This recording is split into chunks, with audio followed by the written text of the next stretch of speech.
বন্ধুরা, আজকে আমি বানাচ্ছি দেখুন গরম গরম লুচি আর তার সাথে গরমাগরম আলুর দম।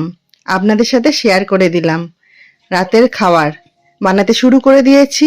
শীতকাল, ভালোই লাগবে খেতে গরম গরম লুচি আলুর দম, তার সাথে একটা মিষ্টি। তো জমে যাবে আজকের খাবার আমাদের। তো আপনারাও দেখে নিন, যদি লোভ লাগে তো চলে আসুন আমাদের বাড়িতে।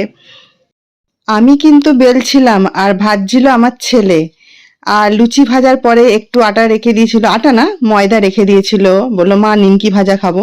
তো আমি নিমকি কেটে দিলাম, ও দেখুন লাল লাল করে ভেজে নিচ্ছে। এই হলো আজকের আমার রান্না, রাতের মেনু। তো বন্ধুরা, কেমন লাগলো আমার রাতের মেনু কমেন্ট করে অবশ্যই জানাবেন। খেতে তো সেই স্বাদ হয়েছিল। আর আমার এই ভিডিওটা যদি আপনাদের ভালো লেগে থাকে, আমার চ্যানেলটা লাইক শেয়ার সাবস্ক্রাইব অবশ্যই করে দেবেন। আরো ভালো ভালো ভিডিও নিয়ে আমি চলে আসবো আপনাদের সামনে। Tata, bye bye, thanks for watching.